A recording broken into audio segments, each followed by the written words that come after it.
think we're in. I think we're on. Tonight's stream is brought to you by Arnold Palmer. All right. What a day! What a day! What a day! Let's wind down a little bit. Wind down a little bit with a little Deadpool.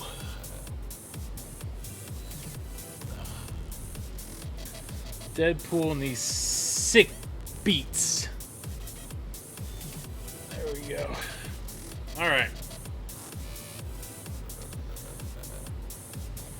Let's see. First shot of the night. First shot of the night be a lock target. Let's see. All right, here we go. Nope.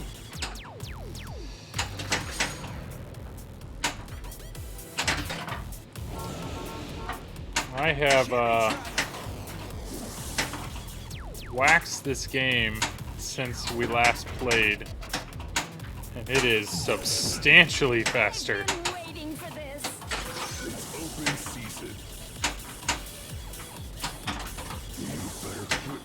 Alright, I want to see if I can backhand that. Good. Good, good, good. There's that orbit. See what other shots I can find here. Let's just get into a battle and let's get Sabretooth going. Nope. Oh. Okay, if I'm gonna get little Deadpool going, might as well do a Juggernaut. Ah, get in the scoop. Don't screw me here.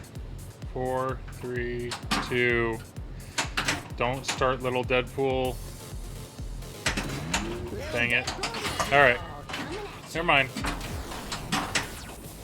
That's fine. It's a warm-up game.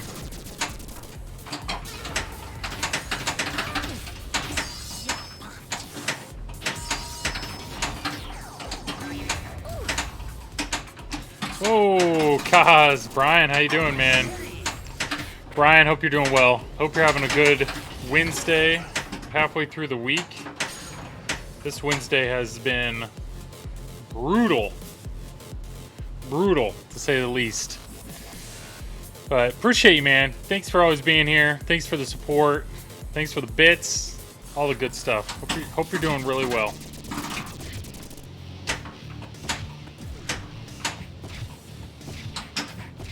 Make your choice. Double damage? Let's get her done. Whoa! Fragilities? Is that right? Fragilities, thank you for the follow. Appreciate the support. If you're new to the channel, I'm Joel. I do Just Another Pinball stream and Just Another Pinball podcast. Yeah. Thanks for the support. Appreciate you. You guys are doing okay. Hope you and the family are okay. Yeah, so, whoa, Ice Skidoo, dude, coming in with the sub, man. Thank you, buddy. Appreciate you, man. Thank you for the support. Yeah, today was rough. Today, my daughter woke up. Well, it started about midnight. Played Deadpool LE in a tournament last week. Fun game. I know. I love this game. Yeah, my daughter, woke up about 12:30 with a fever, and so her fever was like 103. So today has been, we were on vacation last week. She had her first day of preschool Monday, so of course, you know, we're thinking, what does she have? What's going on? So I took the day off. So I was watching my son, making sure they were separate. Yeah, making sure they were separate just in case she had something contagious. It was just a long day of Motrin kicks in, and she's a happy little girl. Motrin wears off. She's feeling awful. And took her to the doctor. And then she couldn't pee at the doctor. We had to collect urine. I had to take it back. They did that. They think she has a UTI. So we got antibiotics. So we're hoping the antibiotics kick in tonight. So hopefully tomorrow will be better. But just sick kids, man. Sick kids just... you feel awful. You feel awful for them all day. So, poor kid, I know, right? Yeah, so I felt really, I don't know. But it was kind of a good day for her because it was a lot of sitting there watching TV and, I don't know, sick kids are no fun and I'm a germaphobe. Yeah. Don't know if I spelled that right. My daughter had a fever. I know. So it sucks, obviously, with COVID and everything. It's like the moment a kid gets a fever, you're just like, crap, do we... Because my kid, you know, she's 3, so it's like we can't get her vaccinated. And, I don't know. First day of preschool is Monday, so it's like, okay, what'd she pick up there? It's just the uncertainty, and you feel so bad for them. Because you know they feel awful. So, at least she's old enough now that she can communicate. Whoa, UC Cash Bob, how you doing, man? Thank you for the sub. Appreciate the support, guys. Yeah, appreciate the support. So yeah, Bob, I checked out that arcade in Gatlinburg, and that ended up being a good time. That ended up being a real good time. Unfortunately, like most games, you know, when you get in an arcade that big, almost every game had something wrong with it. But crazy that so many LEs are on location here. Oop, oop. This is a dangerous mode. Alright, let's finish it though. Regeneration! It's lit! Whoa! Now you're starting to tick me off. Dennis! Let me see what's going on here. I need to hit this scoop. There it is. Alright. How was it? It was a lot of fun. My 2-year-old had a fever and couldn't really tell us. I know. My daughter, when she was like, it was shortly after her first birthday, she actually had a UTI, but it was like 5 days of a fever of not knowing what's going on, so. Pissed I missed that. Glad you enjoyed it. Yeah, it was nice. I mean, there was some crazy, I mean, I got to play Beatles for the first time. There were some really good games. Dennis, hey, man. Zorith. Appreciate you, man. Thank you. Cowbell's the only fever we like. I know. Hope you're doing well, Dennis. I hope you're doing very well. It's been a busy, I was on vacation last week, and I had to take the day off work with the sick kid, so I know, Dennis, I got a little bit of work to do for you, but I'll get to it. I will get to it. So yeah, today was just such a long day that I was like, I am just looking forward to streaming tonight, playing some Deadpool, and relaxing. So I'm pumped. My buddy used to help out with the Gatlinburg Arcade. Yes, all the games, that was the thing. It was just almost every game, if they were at a level or like, you know, a droopy flipper, or I mean, it was something on almost all of them. There we go. Fix games in exchange for staying in the mountain. That's nice. Deadpool 2 tour. Tim Lee, how you doing, man? Miss Deadpool. Wish I could find another one. $4,900. I don't blame you at all, cause. Stu, Bloody Cactus. Hope you're doing well tonight, man. Hope you're doing very well. So yeah, I hope everybody had a good Wednesday, or a Wednesday was better than mine. But yeah, I'm just praying antibiotics do their thing, and you know, in a day or two, she starts feeling a little better. So we'll see. Okay, I think I got multiple booms lined up right now. 2 of them, nice. So you mind? Oh, Timmy, yeah, for 6,500. Been a long day. I just dropped the kid off at college. Hey, Bob, congrats, man. I know that's a hard day, a rough day, but congrats.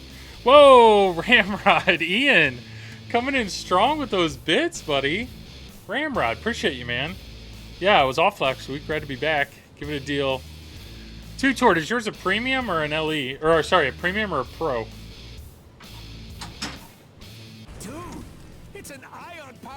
Yeah, Ramrod, Ian, thank you, buddy. That's way too kind. Pro, $6,500. It's really modded, Brian. It's really modded out. That's what he's saying. Yeah.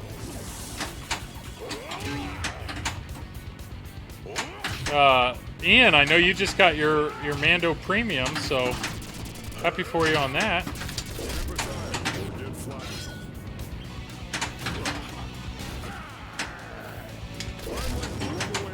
Use the I have 2 local guys trying to buy mine.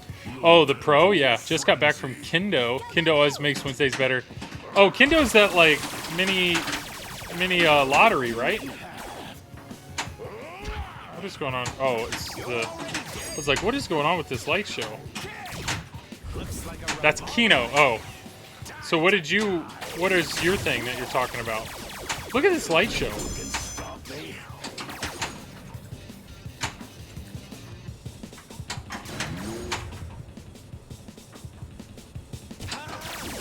How's the audio, by the way? Yeah, what is Kendo? Fencing with armor? That's pretty sick. I need to get this. That's awesome. Dropped 1 billion points in Mando? Whoa! That's a solid score right there. Way better than I've done. Come on, come on, come on, come on. Get me in the scoop! Just right in the scoop. Nope. I did not capitalize on that score. 2, 1.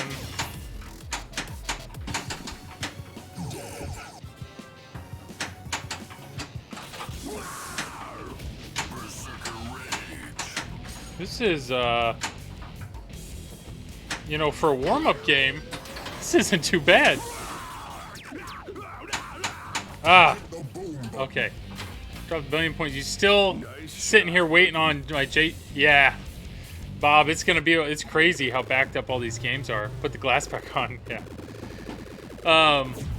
Yeah, how's the audio? Should game audio, my audio? Hopefully everything sounds all right. Your audio sounds great. Oh, you're here.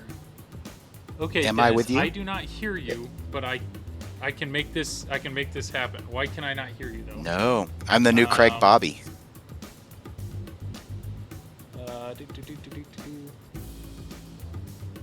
Discord virtual I have stuff to do.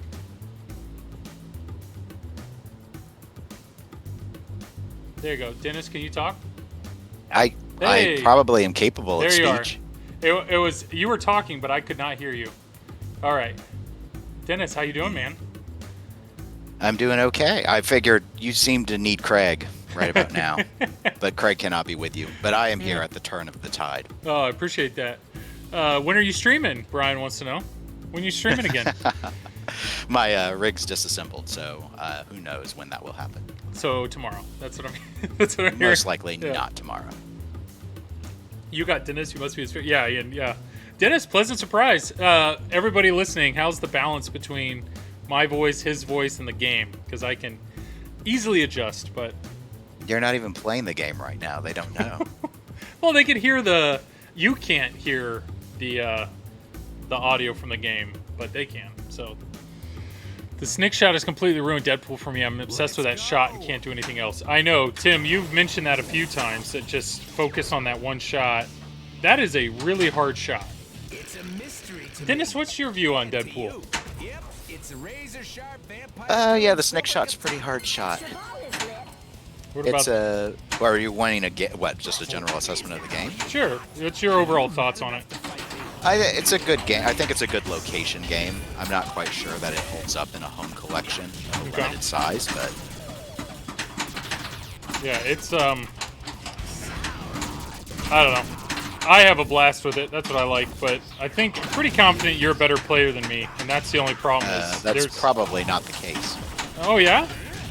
Yeah, Um. you put in a lot more time, so you probably have developed more enhanced skills. It's just I go and get raided, so and you see that number, and it fills you with fear. There goes Sauron.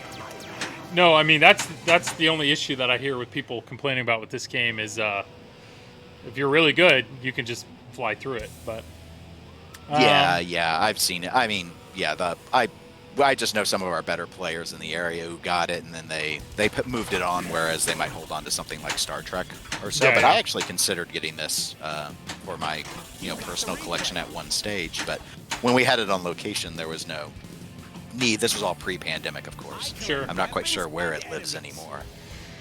Honestly, no game holds up at home because everything gets repetitive the higher skill you are. I mean, yes, almost every game. If you play any game enough, there's a good chance you're gonna it's going to become really easy for you. But It's relative. So, for example, if you move a game on when you get through a wizard mode, you might struggle with Lord of the Rings and Valinor or 5-Year Mission in Star Trek, assuming you're not cheating, of course. And versus a game like this, or I think you were talking on the Triple Drain podcast about the difficulty of hitting the wizard mode in Turtles, whereas I know others have been talking about in other games it's a lot easier. A lot of modern Stern games, it's a lot easier to actually get through to the wizard mode if you want to prioritize it. Yeah, it just depends on what's the goal. If the like obviously every game, you always have the ability to score more points. So if that's your drive is just always shooting for that next high score, I mean, I don't know. Like Dennis, you have a lot of older games, so there are no wizard modes in some of the games that you have, but yet you keep playing them because there's something you find fun about them, right? Well, there's always a higher score that could be had. Yeah. Yep. And I think that's the key, is just what do you want? If you look at a game as solely based on score, or on wizard mode, then yeah, there's the one game I always come back to is like NBA Fast Break. That game, I really enjoyed that game, but I got to the point where every time I streamed it, I could get to, at least one ring, and I don't know. I don't have the space or the money to keep games that I get bored with. Yeah, well, and part of with me is the fundamental laziness of not enjoying swapping out games. Oh, yeah. Even though it's not particularly difficult, it's not something I enjoy. So I tend to... There's only one game I think I ever owned under a year, and I think it was within 2 weeks of a year that I had possessed it. What game was that? Jack's to Open. Gotcha. So do you have any games like on your radar, or you're pretty content with what you got right now? I mean, I have nothing that's a super high priority. I've been keeping my eyes out maybe for a new project, though it's not the best time because even the projects have gone up in price. But I was actually out at a relatively nearby area collector's house yesterday. In fact, I mean, he's got over 90 games. 90? And he has a number of projects. Yeah, no, he's got a whole basement. Well, he sells parts and stuff. He's that's his business. So, okay, all right. So anyway, he was asking about like potential project things. So it sounded like he might have a few System 1s that he might be, they're less popular, and I could do better than Buck Rogers. So nice. So maybe something along those lines. Yeah, I mean, his personal collection, I think, is something on the order of somewhere between 90 and 100. I think that's basically his full basement capacity. So. Well, 100 games. That's quite a basement. Holy cow. Well. Yeah, it is. But I mean, imagine possessing so many games. How many do you think you are? Oh yeah, good point. So I mean, that's always the struggle. But yeah, he has them laid out in sections. So you got your WPC DMD section, you got your System 11 section, got your Gottlieb single player EM section, your system section, your Stern section. No JJPs though.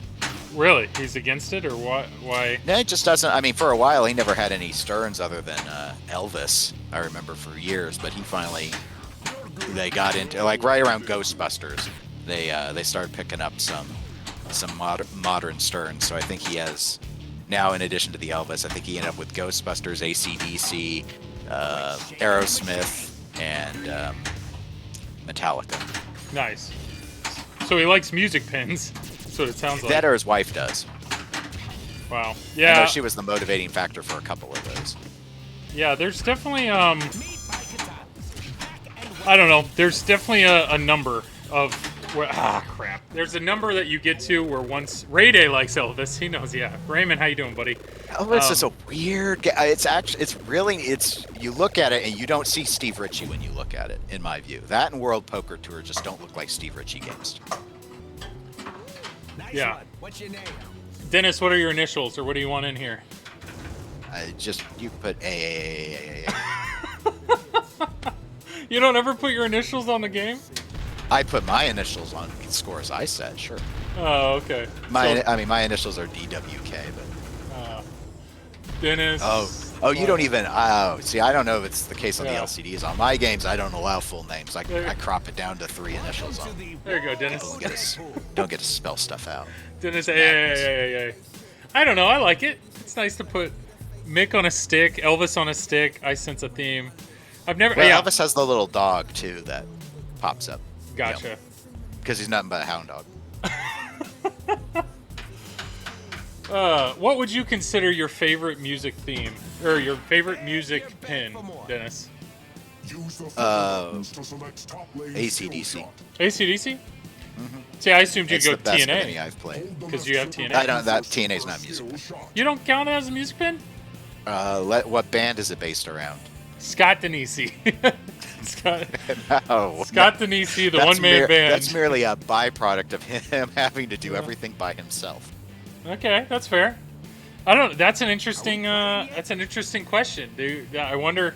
People in chat, do you consider TNA a music pin? Because I mean, I would. TNA's like the thing that draws me in. The music is what draws me in. I understand that, but there are plenty of people who own Tron because the music drew them in as well. But it's not music pin. True. Monica Loco. Hey Joel, I totally beat Marv on here. Hope you're better. Hey Monica, hope you're doing well. That would be Travis's Trav Loco. It's his wife. That's all. Wiffleback, great music in TNA. It ain't a music pin. Yeah, Brian, Tim. Okay, I'm the odd one out. TNA is not a music pin. Good to know. Well, So- you asked something, I Joel, did. with an objectively wrong answer, which you gave. Hey Dennis, all right. I'm not here to argue an Italian bottom. I assumed music was somewhat subjective, but apparently not. I just Well, there's not a question that the game has music, and there's probably not really much of a debate that it has good music. I'm just saying that it's not a music pen because you like the music. Yeah, but it's like, because it's not a collection of bands, I just assume. I don't know. I see what you mean. But yeah, it's funny because you said Tron. Like in my mind, which pins have the best music of all pins? In my mind, it would be TNA and Tron. But neither of those are music pins. Well, with pinball, there's a high desire, I think, for electronica as a music genre. It integrates well with pinball, and it's not something that's traditionally been done. Correct. And so the closest you'd ever get would be a huge electronica group like Daft Punk. Yeah. And they ain't getting their own music pin, so the closest you'll ever touch is Tron. Yeah, you said on one of your podcasts, like one of your best favorite albums is the Daft Punk Discovery album. So instant respect on that. That's great. Stu, Bloody Cactus, you could argue with my wife if music in a movie makes it a musical. So apparently my logic is flawed, is what I'm hearing. Yeah, but as long as you enjoy it, you call it whatever you want. Is Phantom of the Opera, Frankenstein a musical? Yeah, I get it. Now that it's been pointed out to me, I don't know. Like, to me, TNA, I want to crank it because of the music, but I get it. That's flawed logic. So AC/DC in your mind is the best music pin. The one I enjoy the most. I mean, if you were asked, what would a tournament player normally tell you? Probably Metallica. Yeah. Or Iron Maiden, now that Iron Maiden came out. Yeah. But before Iron Maiden, Metallica would usually win. I don't really care for the Metallica layout, and just too many times it got, after Lyman did the new code, it got better when it wasn't necessarily, let's do Sparky. Yeah. And that's how you always open it, and it was just so frustrating. I get it. I'm curious. Yeah. I mean, I think some people don't like Metallica just because of the burnout on it. I mean, there's so many of them. They've played it so many times. I don't know. I liked Metallica a lot when I had it. The code seems unique. Like, I don't know another. GNR is probably the closest thing to that risk reward, I don't know, type of game. I mean, correct me if I'm wrong, but I never got so frustrated by a pin because you'd build it, and then you'd drain and lose everything. And, finally trying it, I agree with you. I think the problem that I have with GNR, that might be the same problem that you have, isn't that it's risk reward, but that it's for minutes and minutes and minutes. I mean, that's not the sort of risk reward we're used to in pinball, that you have to go that long. Yeah. Riding that song jackpot. I really did not like it. watching gameplay, I was pretty sure GNR wasn't my sort of game, but after playing it, I was surprised just how little it did for me. Yeah, that's fair. I mean, other than the sound was great. Yeah, the sound and light show. I mean, that's the thing. If playing a game, I don't know. If playing a game, if the goal is to like be visually entertained, I mean, I think there's some amazing games out there. GNR is one of them. Like, you think of the number of people that step up to that game at a bar, they don't care at all about the rules. You know, they just want an experience, and GNR will give that to you. But yeah, I mean, we saw. But it's like, I mean, I've just become so jaded over time. But like, I'm not particularly impressed by light shows anymore. I've grown incredibly weary of people acting like RGBs are like some sort of cutting edge technology at this point. That amazes them. Yeah, I mean, you can tell when a new game doesn't have a good light show. It's become a standard. But Ray Day's good point. Yeah, Led Zeppelin best music pin that I've worked on. I did some stuff on Made Into. Led Zeppelin is a great game. That game, especially once you add in the expression lighting, Led Zeppelin is a very fun game. I enjoyed that game a lot. But it is. I liked it more than GNR when I tried it. They had a pro on location, but I just couldn't again. But I didn't know what I was doing either, which didn't help. If you learn it, there's some really unique rules to it. But it's amazing because Led Zeppelin has so much less in it than GNR. But yeah, like Dennis, if you could take one of the two home, I guarantee you would have more fun in the long run on Led Zeppelin than. I could tell, but I knew that from the layout. Yeah. Which some people would be like, that's blasphemy. You know, how could you? Blasphemy. Well, I mean, I don't dislike all JJP games. Like, I considered getting it dialed in. That's a very mode-driven, and one could actually say that the modes are actually too valuable and dialed in. Huh. Okay. Yeah, dialed in, I've played it a few times on location, but I really need somebody to stand next to me that knows the rules and, I don't know, sell me on it a little bit. That's my only issue with... Start modes, do modes. That's the rules. That's the rules? So that's if you want to win. Yeah, you hit Bob, then you hit the cell phone, then you hit the flashing lights. That's what I'm hearing? Yep. Okay. Well, like, the first time I played Hobbit, hated it, because there was just so much going on. And it wasn't until watching Kevin with Buffalo Pinball like stream it so many times that I actually learned the rules, and then I loved it. That's my issue with JJP games, is there's so much there that I think for a novice it's almost impossible to kind of discover what you're supposed to do. Well, I mean, for me, with a game like Hobbit, I don't have enough time on Pirates to really critique it, but with a game like Hobbit, I don't view it as deep so much as there's just a lot of breadth to it. That's fair. It's a 1-inch puddle that occupies the entire breadth of Lake Superior, and it's all vanilla. Like, everything tastes the same. You know, one of the biggest complaints I remember people having about Stern Star Trek was that it's just a chase the flashing lights game, that you have 18 different modes, 3 levels across all of these different modes you could play, but they all kind of taste the same. And I'm like, if you think that tastes the same, then you've clearly never tried Hobbit, because and the rules to Hobbit are start a multi-ball and then bleed it into all the other multi-balls, and then maybe you've beaten the 5 armies, or maybe you haven't. Yeah, the wizard modes are pretty great, and the modes, once you really get to know them, they are unique, but I get what you're saying. I hope they give dialed in a scoring, this is Ray Day, scoring rework. Modes are fun stuff, but it's literally the only thing. Oh yeah, combos score hundreds, modes score hundreds of thousands. Yeah, that's a problem. It is. It's lopsided. But if I had to pick anything, I'd prefer playing a mode than anything else. Yeah, that's fair. Oh, I looked at on Pinside, and I looked at the TPN thread, and somebody said when listening to Triple Drain, you should do a shot every time I say that's fair. That's fair. Yeah. I don't know why. That's my go-to. I'm acknowledging. It's your verbal crutch. I'm acknowledging that I hear what you're saying, and I feel bad. Johnny, beard looking great. Thank you. I saw Higher Peanut. How you doing? Afternoon. So you must be Hard Peanut's in New Zealand, I think. So hope you're doing well. Yeah, it's. I don't know. Don't know why that's my verbal crutch, but that's fair. Well, I mean, that's fair. It's a fair one. It's better than. I mean, you could end up just constantly spewing like numbers don't lie ad nauseum. Yeah. And when your crutches become bits, that's when you know you have a problem. Yeah, I get it. It's more of a, all right, I need to be a little more aware of that. Ozok, how you doing? I've been doing a lot of To Be Fair. To Be Fair was the, what is it? Letterkenny or something? It's like a hockey Canadian show. I don't know. George, Don't Panic Flip, has it as one of his redemptions, so we hear that all the time. Loser Kid's always saying what not. Yeah. I mean, most podcasters have something they say.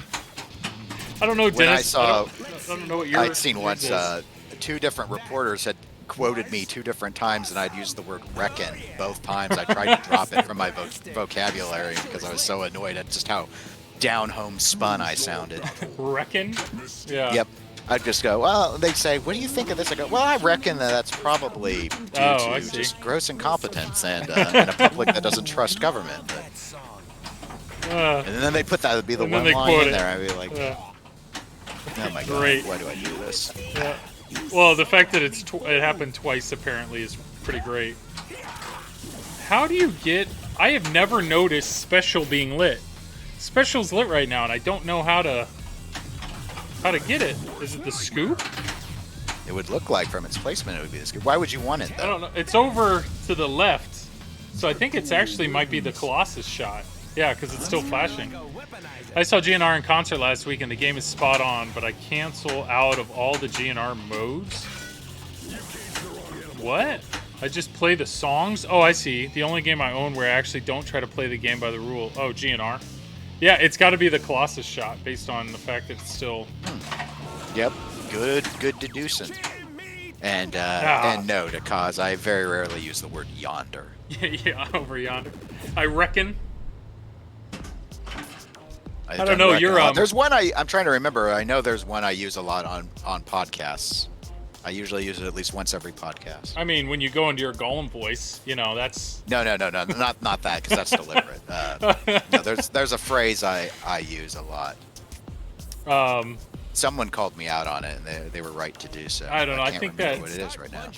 When you told Zach that one time, have you ever thought about keeping the joy from the children, or something along those lines? I lost it. Or you've had some real... I mean, obviously we have the Creasel quotes on our Discord. Well, most of the viewers probably don't know about that. I know. Yeah, so anybody on our TP and Discord, we have Creasel quotes, so we go back... Anytime he's on a podcast, you've got some... your dry humor, Dennis, is on point. It's fantastic. Maybe I'm just serious all the time and you think it's funny. That's fair. I just picked up Civil War every time because it's the only one I like. Oh, you're talking about GNR songs. No, you and Zach have that odd couple thing figured out pretty well. Even though it seems like an abusive relationship, right? Zach just putting you in uncomfortable conversations. He's kind of like Lucy to my Charlie Brown. Yeah. Yeah, Dennis, what color crayon would you reference for you youngins. Oh, I know Lucy. Well, you do, but I mean, not everyone watching. Is there Higher Peanut, New Zealand? Do you guys have Charlie Brown over? Charlie Brown in Aussie land or New Zealand? By the way, Joel, I thought your criticism of Jack Damager's setup were spot on. Oz, thank you. I felt bad. I don't know. We do. Okay, good. I don't know. There's enough negativity in pinball that I don't want to be contributing to that. But at the same time, when we recorded Triple Drain, it's like, you know what? Like, it's our podcast. We're allowed to express our opinion. And so I think we weren't trying to be negative. It was more just like, this is what we're seeing, and I hope these are things you can work on. So that's my view. Like, I respect the heck out of Jack and what he does, but I don't know. Obviously, I shared my opinion of it, and I think there's plenty of people that him than you were Halloween. That's true. Halloween, I think Mr. Pumpkin. Yeah. I think Ultraman looks good. Joel's on fire. I just wanted to talk about Scoops. I saw online a lot of people agreed with you that. I haven't seen that. I didn't watch the stream, so I haven't seen these differences. But everything I've seen was that Ultraman looked more polished. It did. And it wasn't necessarily a look. The layout's the same, but the media, you can tell they have way more video assets from Ultraman. They have way more sound from Ultraman. It's just, Ultraman looks superior in my mind. Do you think that's because that they, as Spooky, like the owners, the team, that they love Ultraman more? That Halloween is, people are criticizing us because we're called Spooky Pinball and we haven't put out a horror pin in forever. And Ultraman was what they really wanted to do. They admitted on the podcast that layout started as John Wick. So it's like, well, what did they really want to do? But I agree. I don't know. When they're coding that game, do they code it like, are they focusing on Ultraman and then they tweak what they do in Ultraman to make it fit Halloween? Because, it's just I look at it. It reminds me of a line from the character of Princess Orissa from Krull, where she just looks at the beast and goes, "There's no love in that form." And I look at the Halloween layout and I go, "There's no love in this form." That's fair. Stu agrees. The layout's totally not for me. It looks bad, but hopefully everyone who paid up before. Yeah, that's my only thing is I understand. We had that conversation. Does it even make sense to stream it? You already sold all the games, and the reality is they did stream it. And I guarantee there were people that were selling their spots because of what they saw on the stream. So, I don't know. That's the best pinball quote I've ever heard from Dennis. Which quote?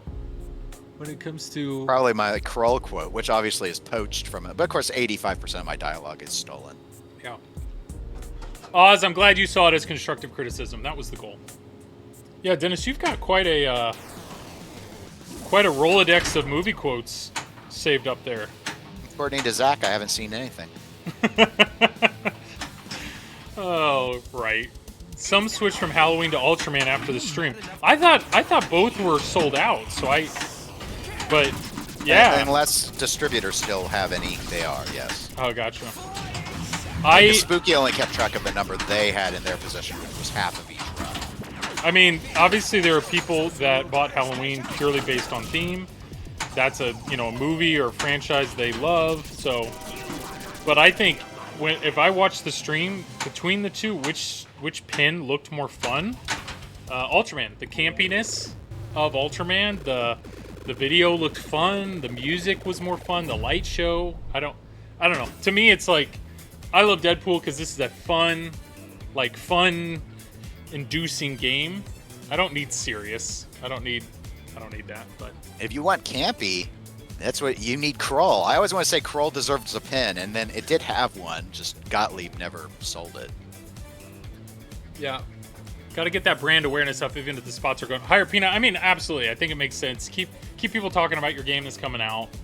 But when I pay $9K for something, I always love it. It's one of those 50 types of bias, but I'm not sure which one. I get it. That's what, I know within TPN, like Jordan and Becca. Jordan bought, he's all in on a Halloween.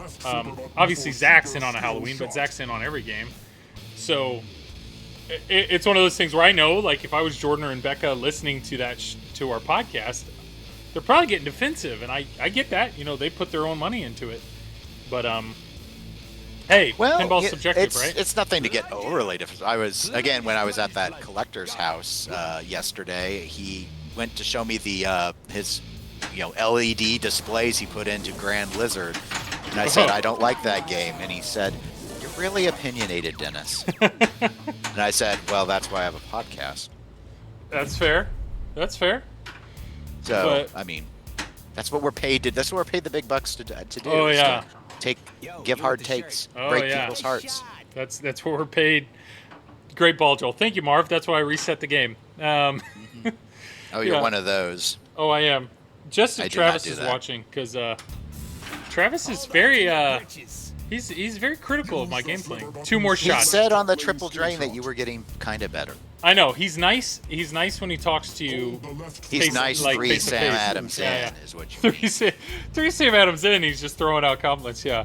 Oz, can we talk about how Dennis has yet to repair a watch? Yeah, Dennis, 4 for 4. You're great at breaking them, right? Yes. Well, in my defense, all of them have started broken. So it's just a question of whether I can actually. I probably should have started with one that worked and then seen if I could get it back together.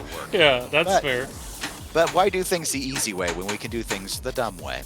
That's a great question. So, I have 3 more escape wheels on order, two for one movement, and 1 for another. Actually, 1 I just had to order a whole other movement for. It's too hard to find the pieces. Sometimes you just need to buy a whole vintage movement. Well, so you it's said like that's $20, $20, $20. $20 for a whole movement, and you just. It seems everything that I'm looking at vintage is like running between 20 and 30. So it's just like, okay. Marv, I think I did. I plunged. Did I Lazarus into a super skill shot? Feel free to clip that. But yes, I think I plunged hard. Ball came down, hit down here, bounced up, and then I hit the skill shot. So, you know, pro strat. Nothing, nothing big. Yeah. I don't know what happens sometimes. I mean, that is pretty cool, though, Dennis. That stuff is so tiny. It's so tiny. No, this new hobby is fixing old watches. We need a pic of you working on a watch to see if it matches the picture I have in your head. I'm assuming it's. Do you have the glasses, like the glasses with the magnifying? You need lenses? them. Yeah. It's too small otherwise. You need them. Yeah. One of the movements that I'm not trying to, that I bent like the second wheel, so I was just sort of like, I don't want to deal with it. Was a set of women's watches I got, and that movement I actually put it. I think it was just on Instagram, but I put a photo of a dime for scale beside it, and the dime is bigger. Wow. Then the entire movement. Mm-hmm. Yeah. You need to. So yeah, I have the little loops. I use a wire band that so I don't have to squint and hold it in my eye. But I have different size. Like I have from like 4x all the way up to 10x. When are you gonna get one of those like magnifying or like the microscope like things that I don't know, like you're always looking at a microscope and then working underneath it. Is that what the pros use or no? Well, some work with loops and some use the microscopes for the really fine things, like to check the pallet forks to see if the jewels are damaged. But apparently they make USB microscopes now, so you can just use your computer. Oh, there you go. You need to start with one of those watches that Steve Ritchie wears, where the dial's like 6 inches wide. Those huge watches. Do you know what I'm talking about? No. Steve Ritchie. So like Arnold Schwarzenegger has a watch that's like Steve Ritchie also wear. I mean, they're ginormous. Oh, maybe a Panerai. I don't know. I spent that entire ball missing the scoop. I mean, it is a absurdly large watch. Huge watch. You mean clocks? Yeah, that's what I mean. No, it's like a thing. I don't know. Well, do you know what I'm talking about? Panerai's a brand that makes really, like, Sylvester Stallone really popularized them. They're very, very large dive watches. It's a dive watch, yeah. So. Well, I mean, but yeah, dive watches are, but like everyone makes a dive watch. So, but Panerai's are just really big, really bulky. Okay, Schwarzenegger watch. It's like. I don't know if Arnold wears Panerai's or not. They kind of got really hot in the late 90s. He wears a Casio. G-Shock? No. Can you read that? It's Yes, I know how to read, Jill. Edifice. Edifice? Edifice. It's like this monster watch. Edifice, okay. Yeah, I'm not familiar with it. Oh, monster watch. Huge watch. Yeah, Flavor Flav wristwatch. That's it, Surreal. You're on it. Some people take pocket watches and there are conversions to turn them into wristwatches. Really? Yeah. What would be... He treats me the same way. I was wondering if you could read... It was out of focus. God. Would it be easier to start on clock movements than work on watch movements? To practice... Oh, yeah. Probably. A lot of people do start on pocket watch movements, which are much bigger. The reason why I didn't is twofold. One, I don't like pocket watches. And two, like the screwdrivers sets and stuff, you need to go even larger with them. So it's like, and I'm just too cheap to want to buy like 12 different Swiss size. Because they warn you, all the other hobbyists and professionals warn you, don't buy like just generic screwdrivers for this stuff. The tolerances are just too out of spec. So you're recommended to buy one of these 3 Swiss brands, and they're all like $20+ a screwdriver sized for eyeglasses. So. But you're saying these screwdrivers are basically like needles almost. I mean, they're just... My set, I think, ranges from 1.6 millimeters is my largest and 0.6 is my smallest. Uh-oh, here's Marv. Marv's coming in with some coaching.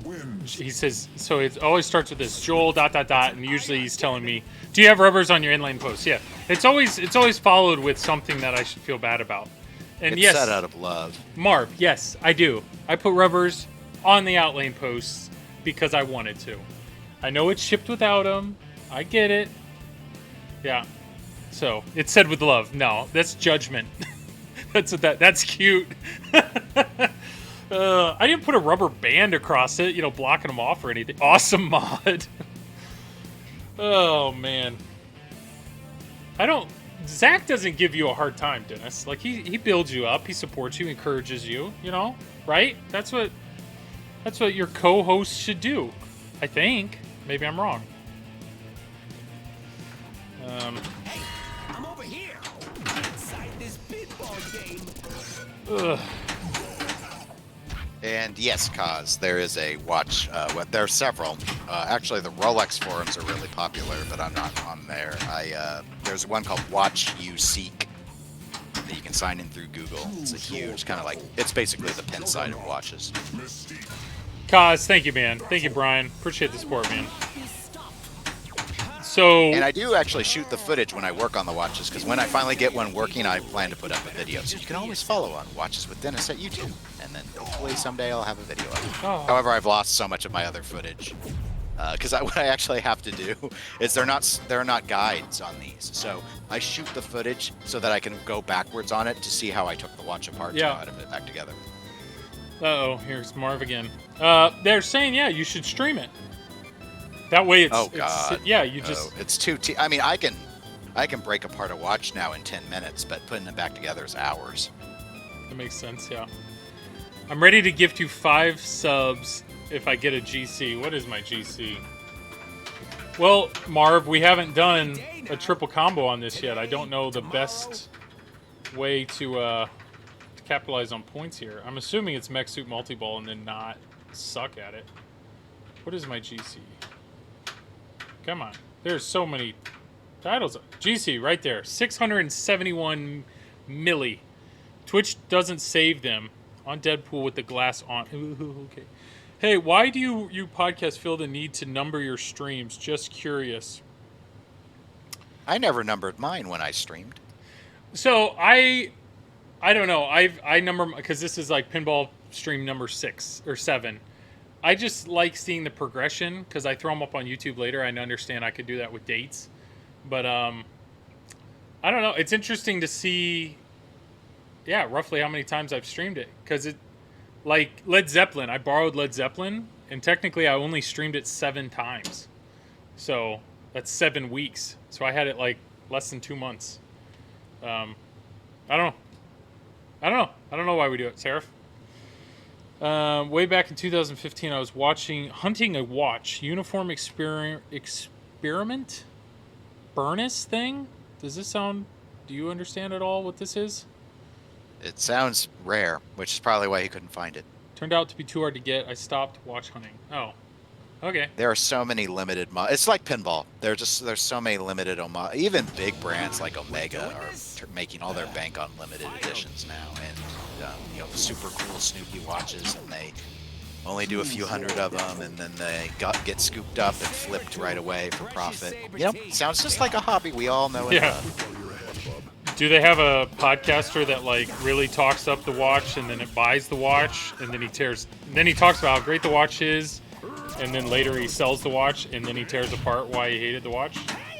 Is there anybody? It probably is, but I actually only have one watch podcast in my podcatcher, but on YouTube there is an incredibly obnoxious individual who is basically a high-powered toxic force in the hobby with a whole bunch of acolytes. The difference is he does actually know about watches in his defense. You just don't follow him, or you do? No, I don't. He's just. Well, I mean, there are plenty of people that aren't like that who know what they're talking about too. So why would I? I mean, I've seen a few of his things. I saw him get a whole crew, and they do live streams and stuff, and he got mad that they started to have more success than him on their own channels, and he actually screamed at them, and it was the most weird middle school thing I had ever seen in watches, and I was like, what is wrong with this guy? And he's Australian too. They're usually so calm down there. I don't know. That sounds... It sounds familiar, you know, but... What was I gonna say? Oh, that was an interesting way to get in the scoop. LE watch flippers keep... Yeah, so you, Dennis, you just recently bought... You said you had an issue with one of your watches. It was... You had to send it back in. But you said the watch you bought was a limited... It was a limited run, right? Like it was one of 100? Yeah, it was they made 200 of them. So what, why? What sold you on this watch? Well, I saw the brand had a really interesting case and dial design that they had been doing, especially the casing. It was just a lot different than anything historic. It's a newer brand. And I saw an article about this piece that they were doing in collaboration with another organization. And so anyway, you know, I was kind of following it, and they were going to sell them, you know, on their website, kind of spooky style. Things would go live, and you'd go and you'd buy. You got to go and buy. And their website crashed, and they couldn't do the sale. Oh, wow. And so they said, okay, well, we're going to reschedule. We're going to do it the next day. And I was like, I was out at the office. And I was like, okay, well, I'll go ahead and try again. You know, not really expecting much because, again, there's 200 of them. Yeah. And the website went down again, and this time they blamed a DDoS attack. And then they said, okay, we're not going to do that anymore. We're going to do a lottery. Anyone who had signed up to be notified of information on the watch, which I was, you know, on their mailing list, which I was on, or could email them, they would randomly draw, and then they'd give you the opportunity to buy the watch. And if you said no, you had a day to decide. And if you said no, they'd move down the list. And I was one of the names that was drawn. So, nice. Now, the reason I went ahead and did it was because of this brand and how the other ones have sold. I knew if I did not like it, I could flip it. But you do like it. Or well, you may still the flip hour it. hand was aligned. I think I'd like it a little bit. Yeah. It's back in Switzerland now. I already shipped it back. Wow. How much does it cost to ship a watch to Switzerland? No, they had to pay for it. Oh, it's their nice. job to take care of me as the customer. When that watch had an issue, that day, the founder of the company called me and apologized. He called you? Yes. So he had, how many, I think he called 200 people? Well, at the time, I was only the fourth. Oh, wow. All right, let's get Joel to 100 million. Oh, Big Tex, how you doing, man? Ozok asks, what's your Grail watch? Do you have one that's like... Long & Zona's Longa 1. How what? The model's called the Longa 1. It's by a company called Long & Zona. It's a German brand. I love straight down the middle trains. It's a German watch. Okay. Is this an old watch, new watch? No, it's a newer company. They formed after the Berlin Wall fell.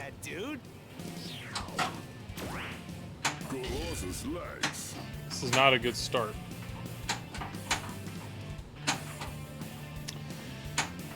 What is this? Marv, what does Dennis think of Movado watches? M-O-V-A-D-O? Movado? Not much.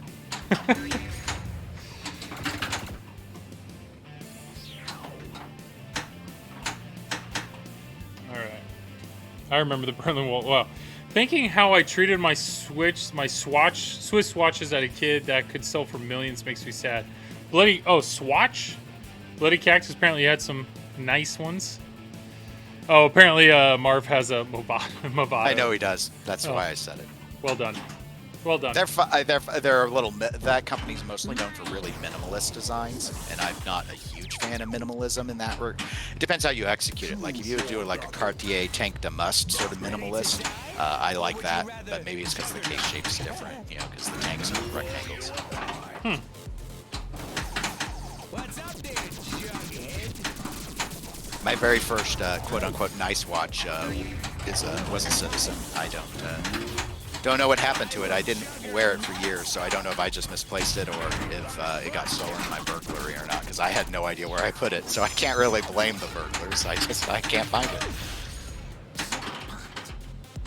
That all fell apart quick. Do you have a preference on strap? Do you like the metal Bracelet straps? usually. Yeah, usually bracelet, metal bracelet. Metal bracelet. All right. I'm a basic Citizen watch guy. Pretty inexpensive and nice.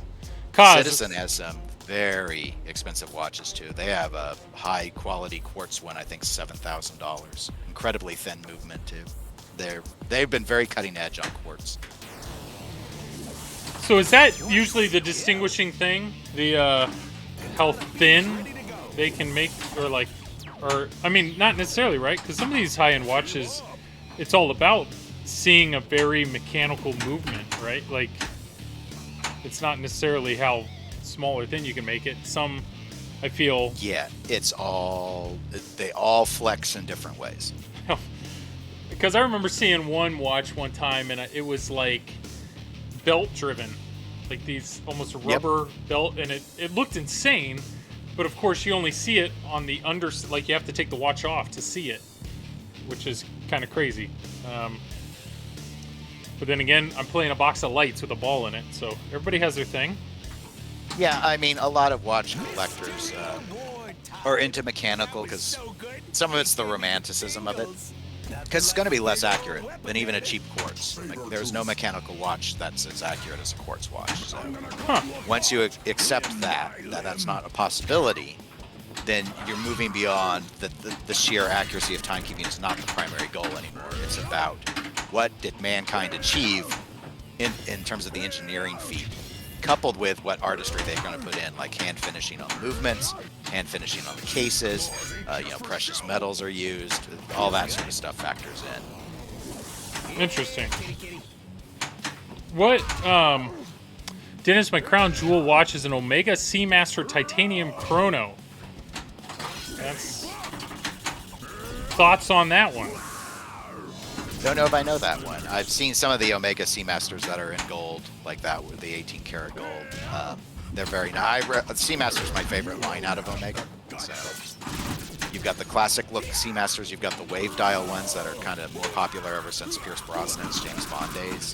There's quartz Seamasters, there's mechanical Seamasters, steel, precious metal ones. You got some that look like the old... I mean, the Seamaster goes back decades, so you got some really classic looking ones. They actually came out with a few new ones.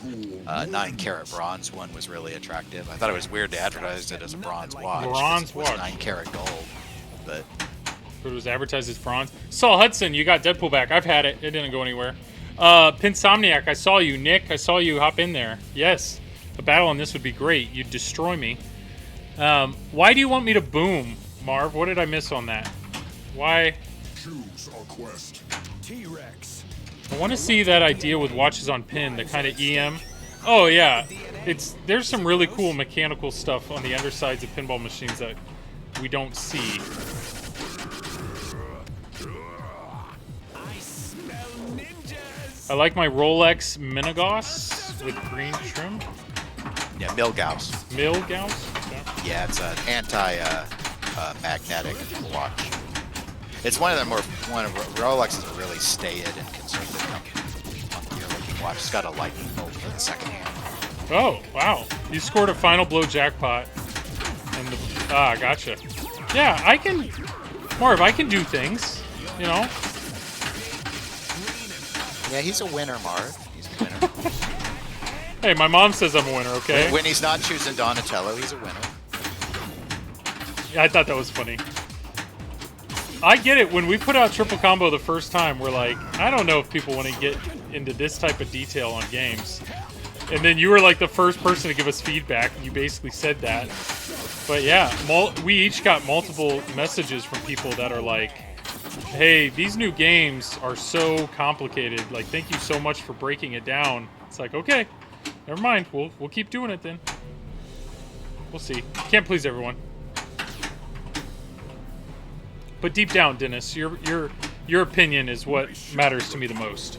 Well, I'm glad that segment will be ending then.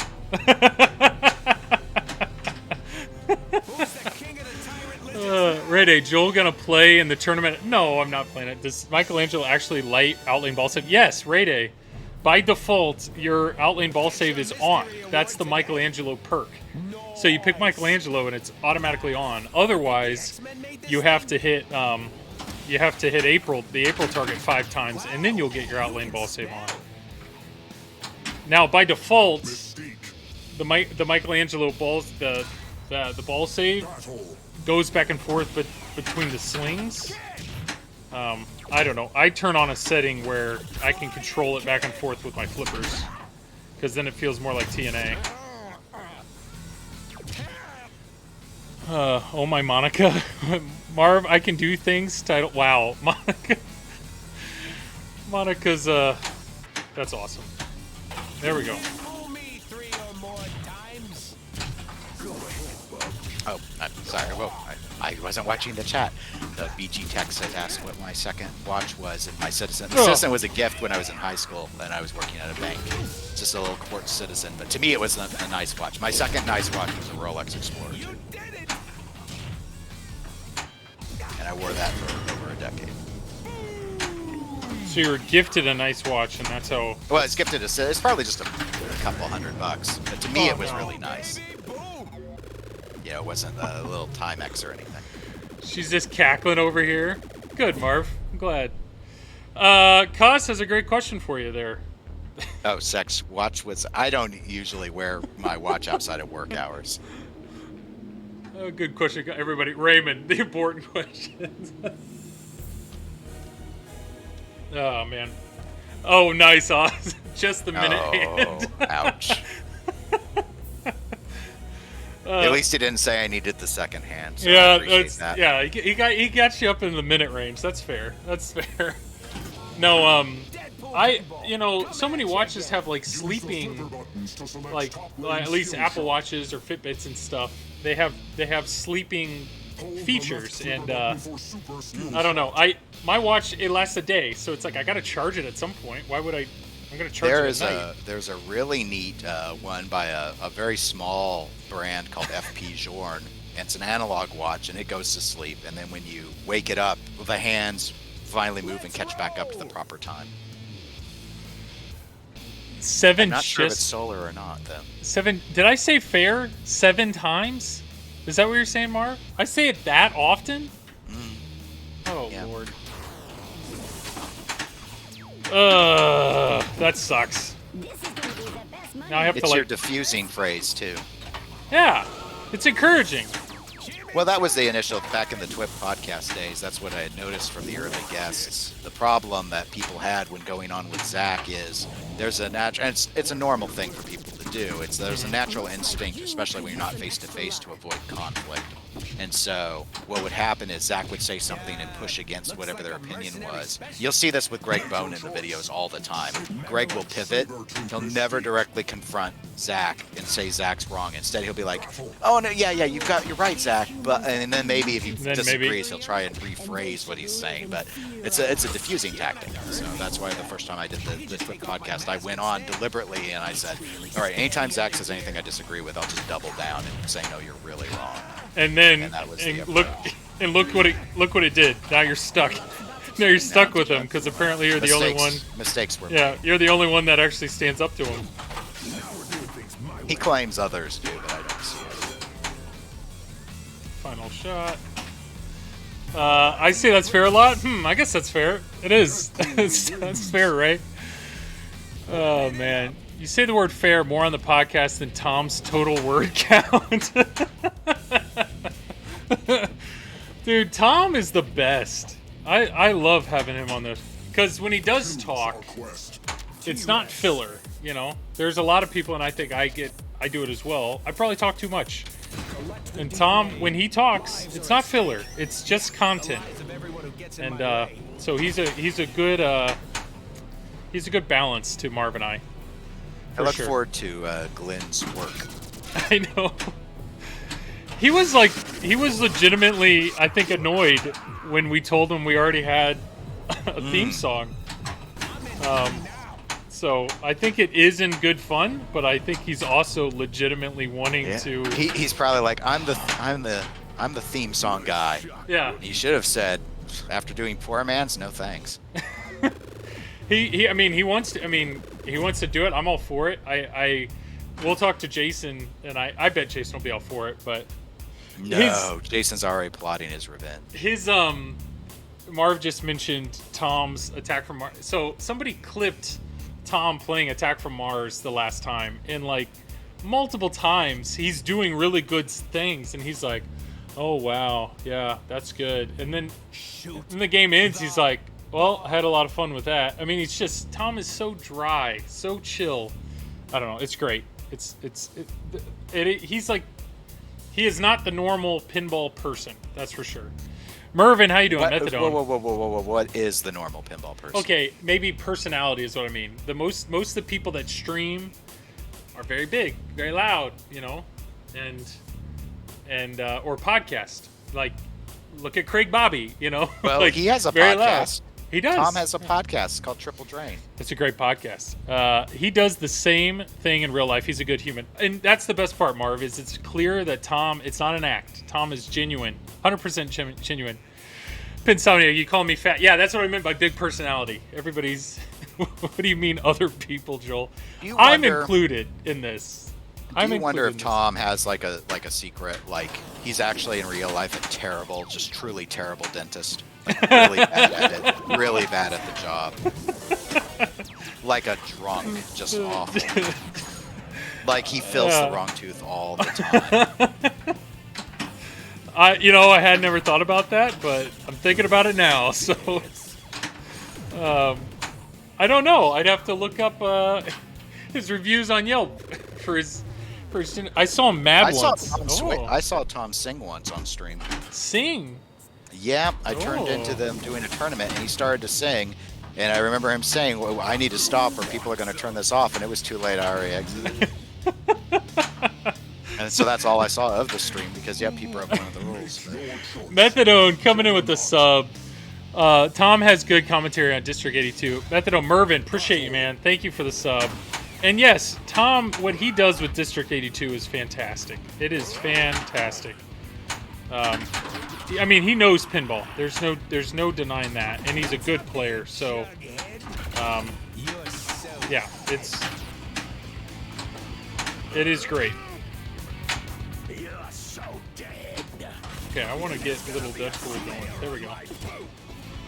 But yeah. Oh man. So Dennis, I'm assuming, and we don't have to talk about work, but I'm assuming this Delta variant is all you're doing these days. Mostly.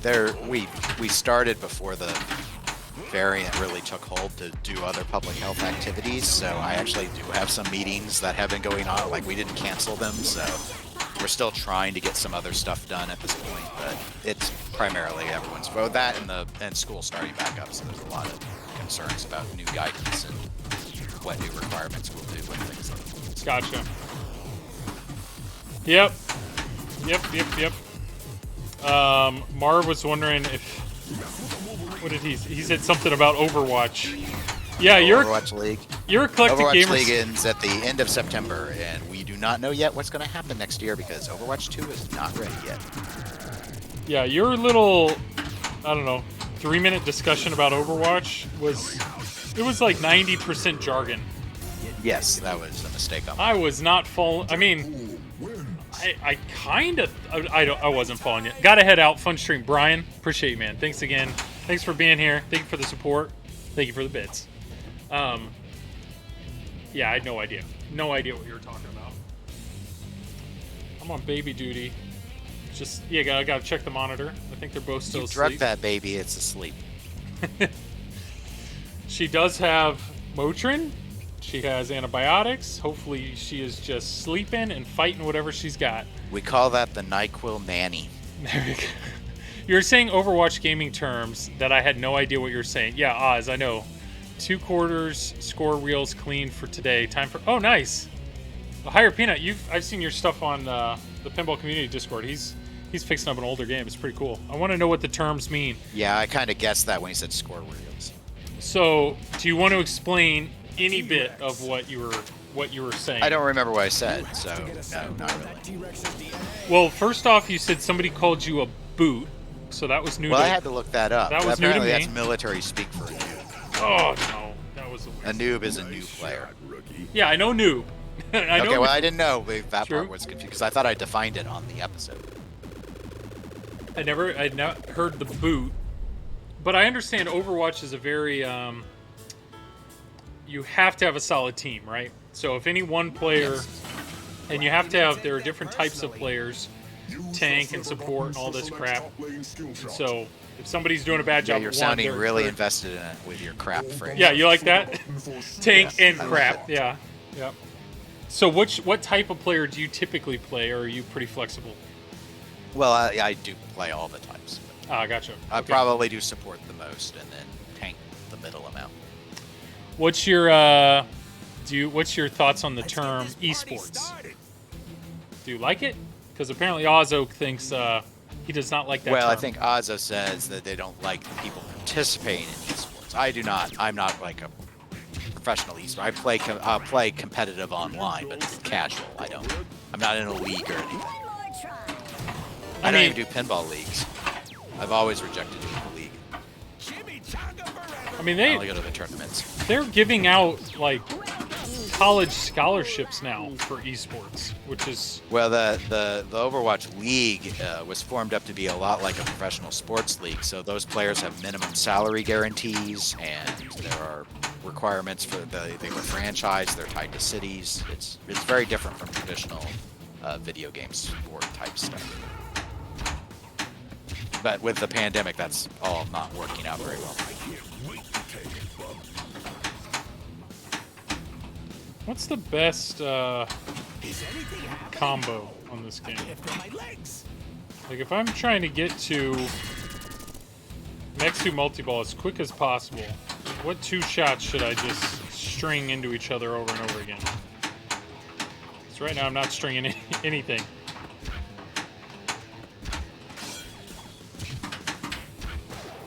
I don't have an answer for you. I don't either.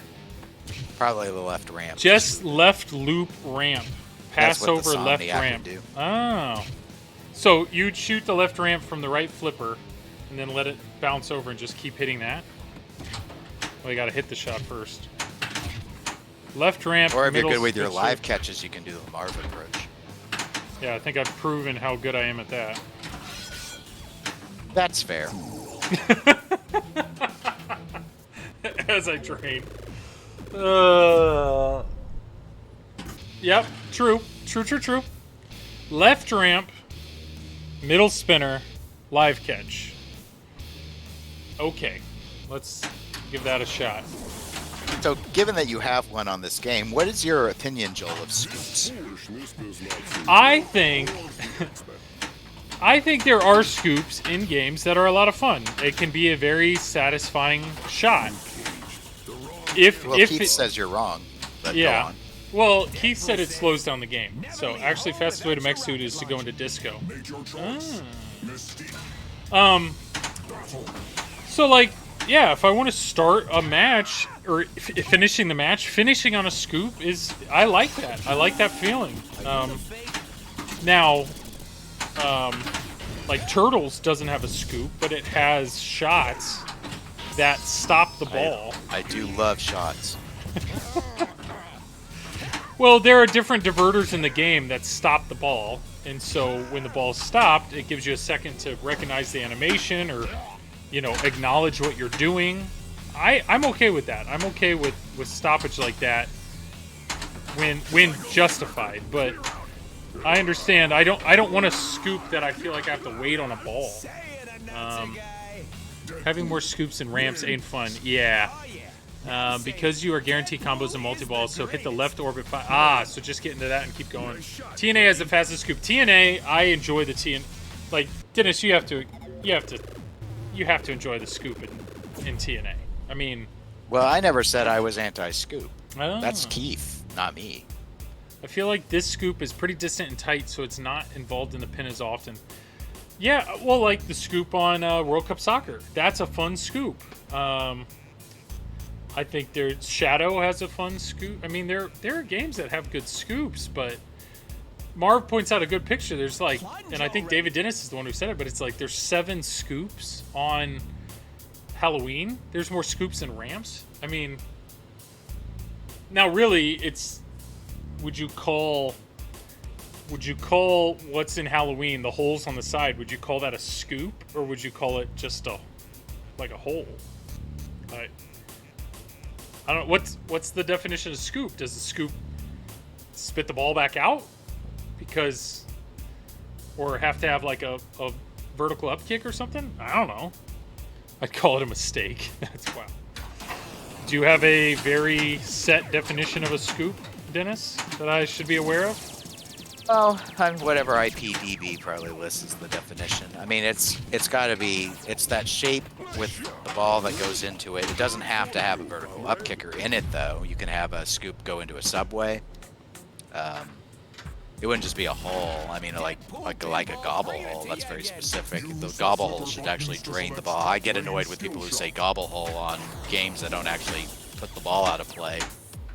I mean, that's what a gobble hole is. It gobbles it away.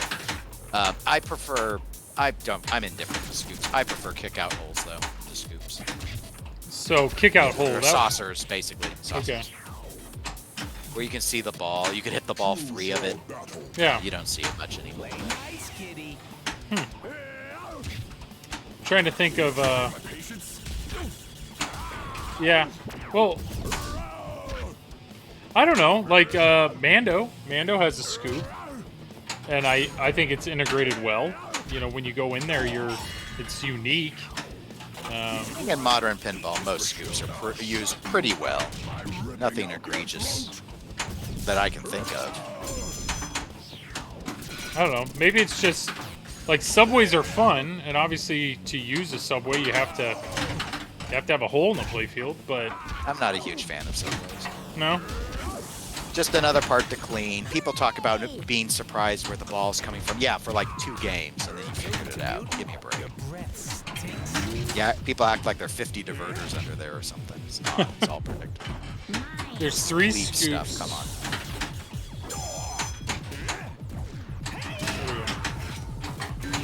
I think I'm gonna lose to Sabretooth. Sure am. Yep. I was not paying at all attention to what was going on there.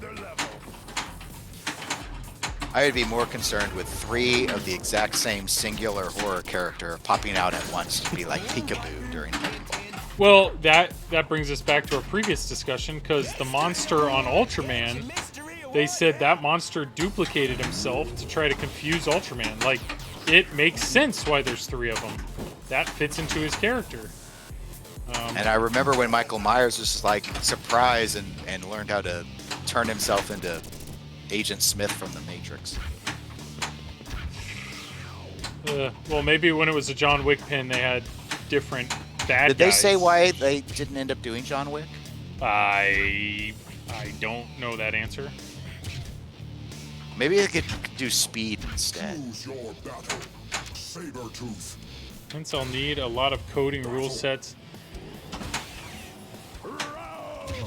Yeah, I mean, there's a lot that they could do in the code, and obviously, on Triple Drain, Travis and Tom and I mean, we're just brainstorming right there on the podcast. It's easy to think of cool ideas, but I don't know. Somebody's either got to code them or see what works or find the balance in them, and I don't know. Fox Cities. Oh, here's Tom. Tom's here. Did someone say The Matrix? How you doing, Tom? What term should a company use to describe their machine if it's not a flow machine? You sound as part of your concern was that they were using flow just to draw the flow. I mean, I think most people like the term flow. When you say a game is really stop and go, maybe I think that's normally a negative connotation. If you say a game is really stop and go, that might be the case. You might be right at this point. I don't think that was historically the case. I think maybe people feel like the flow view won out But I'd say, like, for most of modern pinball's existence, you've had two classifications. You've had flow-based pins, which were designed for the ball to rapidly return to the flippers for play. And then there were the stop-and-go style, which were designed to have you do a series of things, and then the ball would be held and something would happen. So the people, but again, I don't think I think that view still has a lot of supporters. It's just they don't tend to say stop and go anymore. I think the word stop sounds negative to them, but they'll say things like, well, I want a game with pinball magic in it. Yeah. And that's what, like, Lawler was a stop and go designer. John Norris was a stop and go designer. That's what they made. I mean, John Norris only had like 2 or 3 flow games at Gottlieb. Pat Lawler's stuff being I think a lot of designers, when they're known more for their toys, that's usually stop and go because you're interacting with the toy. That's going to slow things down. Now, we've seen some bad implementations of it, like the Steamboat ball lock on Maverick from Data East. Oh boy, that takes forever. Yes, so that's probably the worst ball lock I've ever seen. Or the Snatcher for Jurassic Park 2, not very popular, overly slow, but the idea, the principle is still there that you want the toy to, like, people want Baby Yoda to do the magic hand wavy thing and have the ball suck up into the hand. That is a stop and go technique. So a game like Medieval Madness, would you consider that stop and go? I mean, no, it's flow. So the only time it stops though would be to blow up the castle, but normally every flow game has stops in it too. Is the thing. That's fair. Of course it is. So Stern Star Trek, for example, classic Steve Ritchie flow game. You're still stopping the ball when you lock it behind the Vengeance drop target. You still have the scoop on the left that stops the ball and has you pick missions and modes and stuff. There's always stop in all games, but Twilight Zone would be a good example of a stop and go game. Pat Lawler's fondness to allow you to do like a triple combo shot and then the ball is held or something is done with it. Those are stop and go games. Okay. Ugh. So, and then EM era, you had a third type. You had the Bagatelle style as well, which is horrid, and it's good that it died. Time to invent a game to grab a ball and show a 15-minute clip. Is this Deadpool 1.05? As far as I know. I think most people's favorite stop and go game would be Addams Family. Yeah. Just general populace. That would make sense. The most famous. So you made a really good point though. Like Lawler, that's his thing. It was. I think he's gotten more flowy in his old age. Or maybe that's him catering to the market, or just wanting to do something different. Again, most people then just stick with one specific type of design. They've experimented with other formats. It's open season. Favorite stop and go game, either Addams Family or Stern's Pirate of the Caribbean. Interesting. I know Monica likes Pirate of the Caribbean. Quickie Go, I think the trick is really mixing the styles. Yeah. I mean, so like Game of Thrones Pro. That game's a pretty flowy game. Like, I don't know any, there's not much on that game that stops anything, right? Both versions would be considered a flow-based pen. Yeah. Why does your Hell House give an extra ball at 30? Mine is at 15. 30 what? 30, you're saying based on how many, combos? I don't know.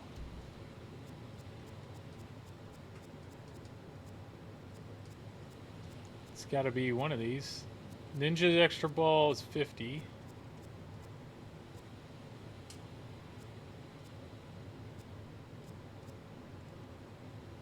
I think the main thing is not whether a game is flow or stop and go. What people really don't like is a game that's clunky. True. Lots of bricks. Think Rob Zombie.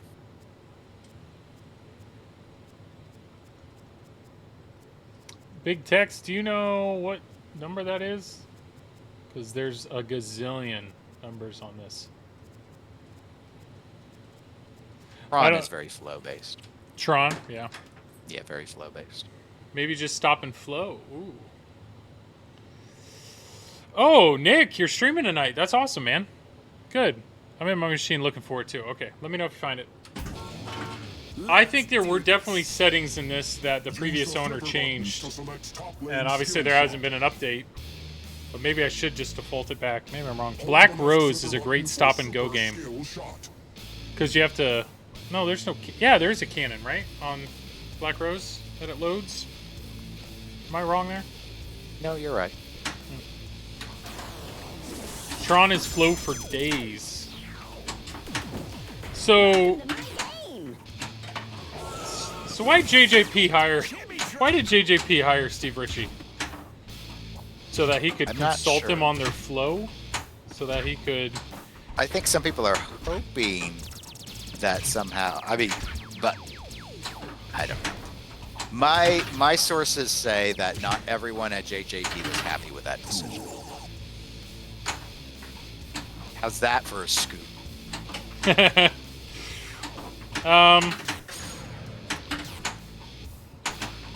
Yeah, I don't know.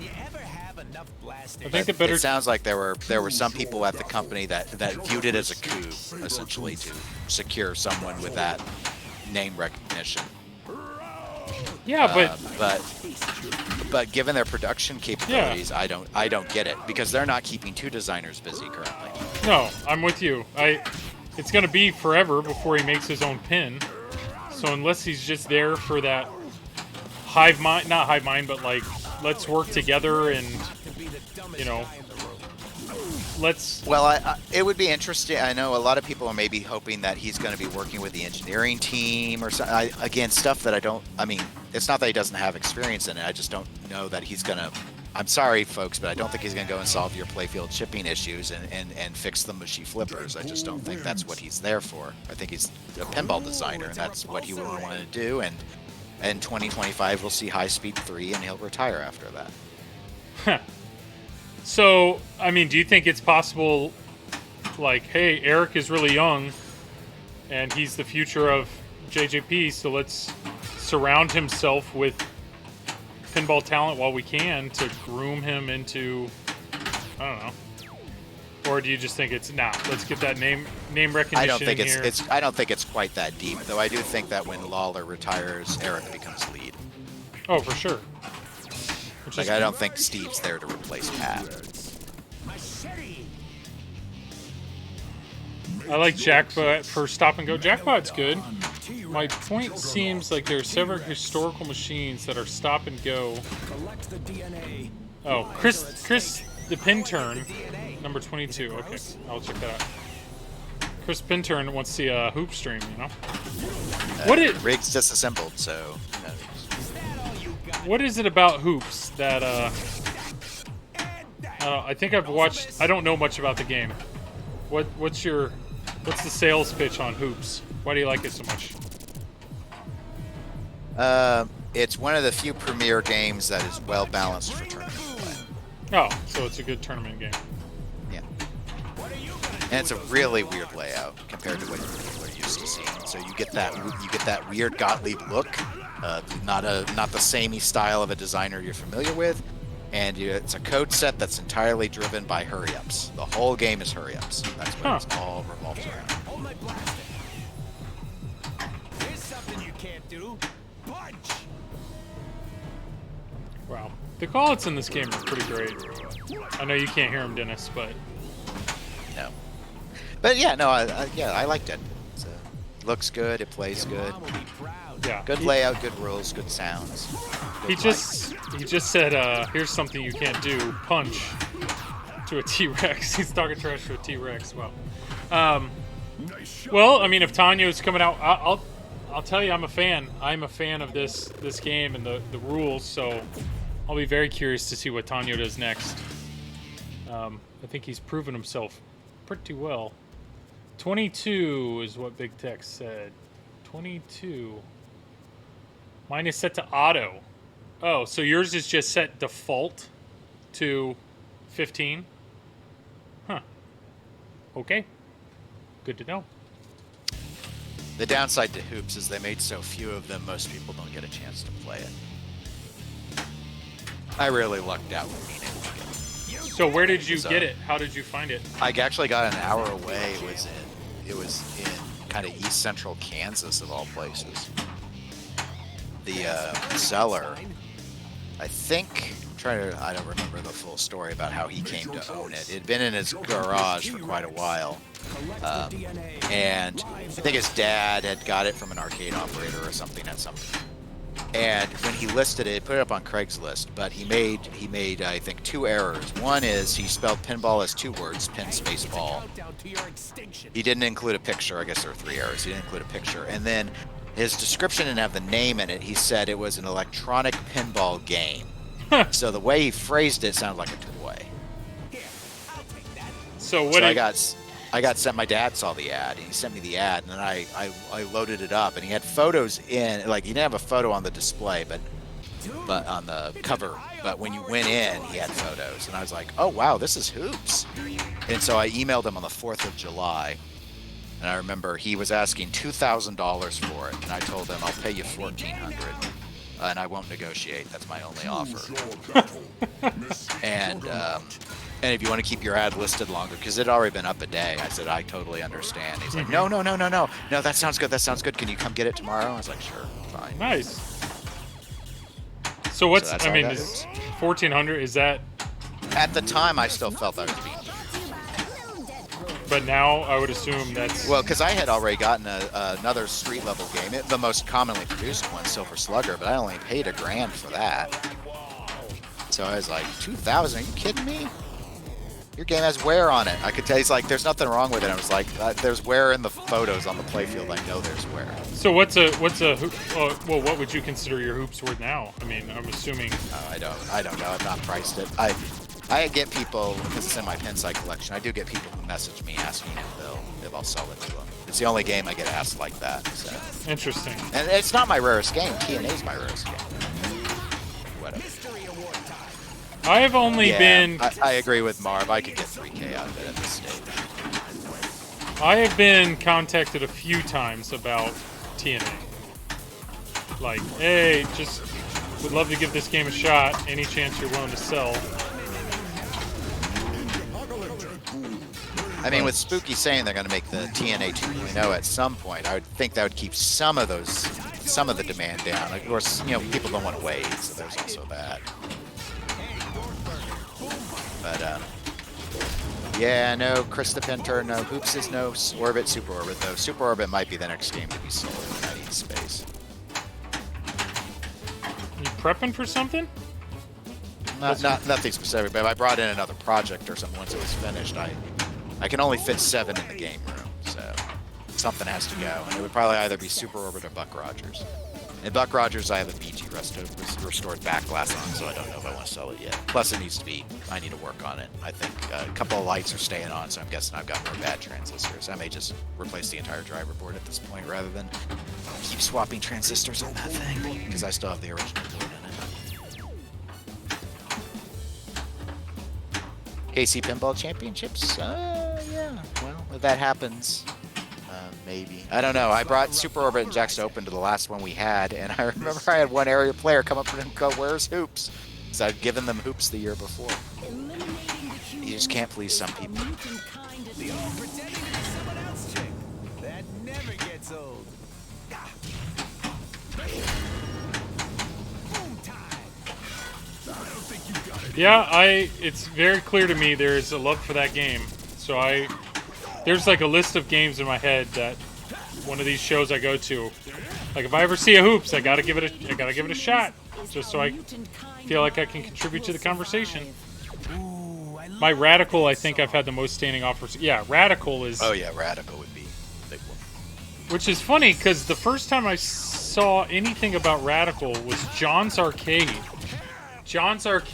John got one, and he got it from somebody. It was like a crazy deal, but I was like, oh, that's a cool looking game. Those are some crazy ramps, and I don't know, I didn't think much of it. And then now there's like multiple podcasters that I listen to that are hunting a Radical or want a Radical.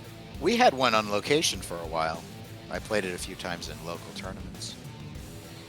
Yeah. What's your thoughts? Little, in my view, a little too easy to exploit to be a good tournament game, but it's it's got a lot of really crazy shots, so I think it's a lot of fun for. Multiple niches, multiple balls. I mean, but Silver Slugger, I often kind of criticize just because I don't get the mentality of people that sell games and then buy them back because clearly they weren't done with them and they need them back later. So I try to never have done that. Closest I'd ever would have come though is Silver Slugger. That is my favorite single level layout ever. Better than TNA's. The only problem was at the time I had 10 games and it was my worst rule set. And if I had the wherewithal, I would have reprogrammed it myself. So what? I have no wherewithal.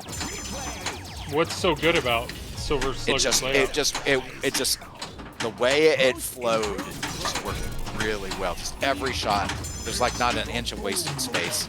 I think Caucasian Two Step has a really good review of it on Pinside if you want, and I really agree with it. In fact, I think I have a review of it up on Pinside. All right. Just a really good layout, just incredibly well done. You got drop targets in the center. There's a value to getting them down. In an order of progression, there are these useful stand-ups for bonuses on the left and right of the game. It's got 3 spinners. Just really good layout. And terrible rolls, unfortunately. Terrible rules. Can't get enough spinner action. I love the 2 spinners on this game. Yeah, I mean, the multi-ball is a mystery award. That's how that game works. Come on, hit my scoop. Come on, please. If I get my scoop, then I get my combos. And then I can get to Mech Suit Multi-Ball. Why are you not hitting the scoop? I don't understand. Because it's like, I don't know. Typically in pinball, when you need to hit something, you can't. Scoop, But hit the not scoop. shot that easy. Yeah. Your other scoop, yes. Do I have to pick?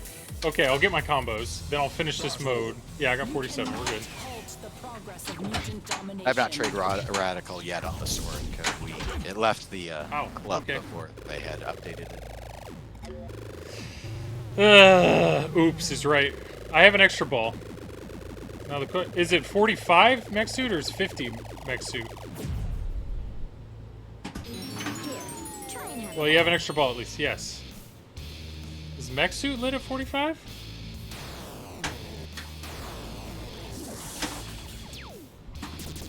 Get in the scoop. Yeah. Now I have to hit the scoop again, and I'm gonna struggle. So Joel, are you going to do the next spooky reveal stream with your setup?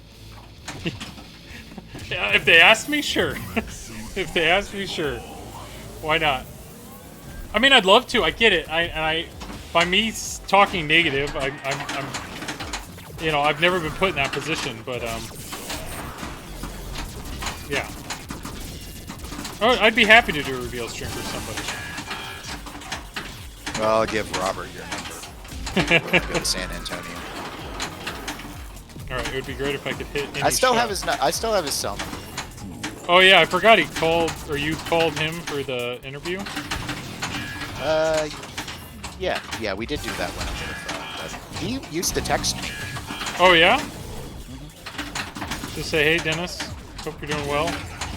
Well, I think the last one I had was like he had heard an episode and when I was talking. This when Highway was falling apart in Pinball Brothers and the assets and that kind of British equivalent of bankruptcy was going on. And we'd had a speculation episode about some of the licensing and stuff. And he'd sent me a message like, oh, you and Tony were so close on some of this stuff. You're not right, but you were so close. I was like, oh, I prefer being right and close. That mech suit just piddled away. It drained everything. Things were happening.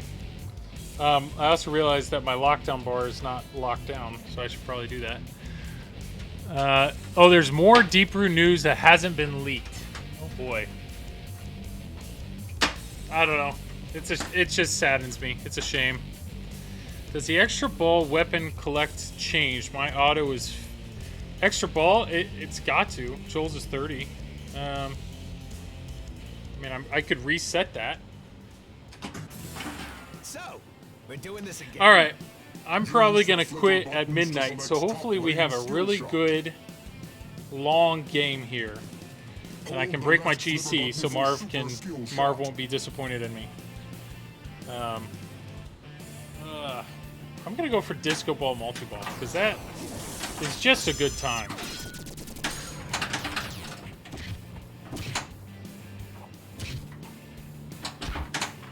Gotta hit the shot, though.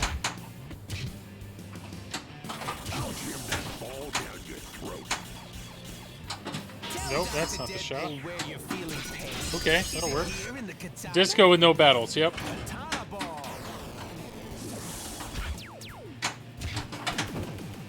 It's the Donatello of Deadpool, as we say in the industry. What's the Donatello? You doing disco with nothing ready. Ah.